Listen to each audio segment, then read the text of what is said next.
United States created the world's first national park, Yellowstone, in 1872. Since then, many countries have followed suit, including China, which announced its first 5 national parks in 2021. The history of US-China collaboration runs deep. In 1998, the US National Park Service began collaborating with the Chinese government. Before COVID shut travel down, Chinese and US park officials were regularly traveling back and forth to study each other's systems.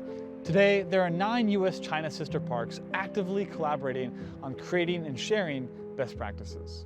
I'm Kyle Obermann, nature contributor for the China Current, showing China's wild side. In this special episode, I'm taking you behind the scenes of US-China National Park collaboration with an interview between myself and John Jarvis, the former director of the US National Park Service. John?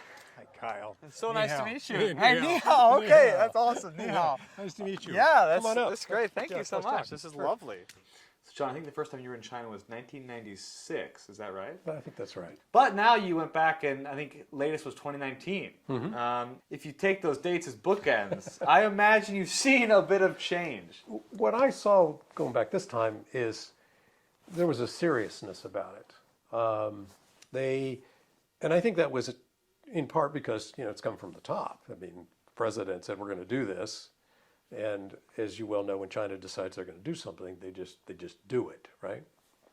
And there was a seriousness about the designation, about parks, policy, regulation, management, leadership.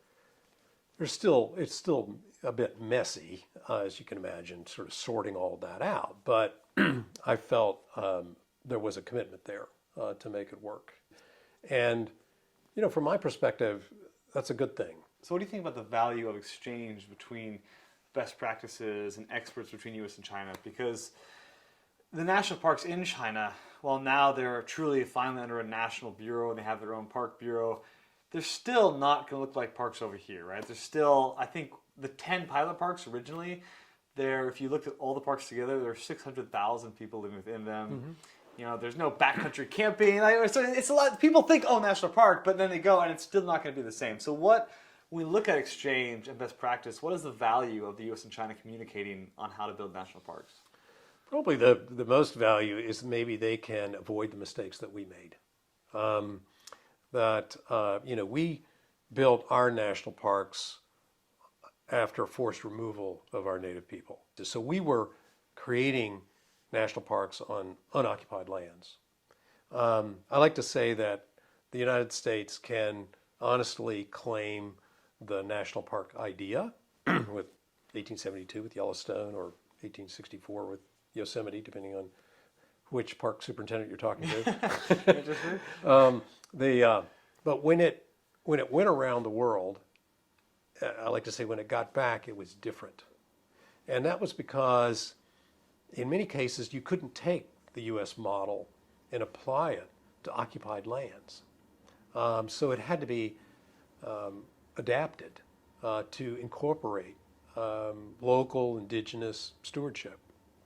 And this is one of the things that we encouraged China to do. China said, we want to have national parks with Chinese characteristics. Yeah. And I said, well, one of the Chinese characteristics that you could apply here, and this would be in the case of Senjiaowing, is to embrace the Tibetan yak herders as stewards, the community ranger program, which is underway, and really make it work. That will be of interest to the world. And you could carve out a little bit of leadership in the world of parks and protected areas by demonstrating a model in which the local indigenous people are empowered to be the stewards of those lands. And so, yeah, I think there's opportunities to exchange. We want to protect those places. We care about them.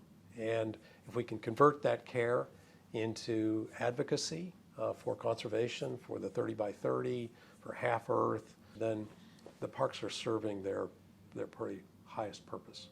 While China and the US may have drastically different government structures, populations, cultural backgrounds, nature continues to be literal and figurative ground for the two countries to meet. As China further strengthens its new system, expect to see more collaboration between our two countries in this area.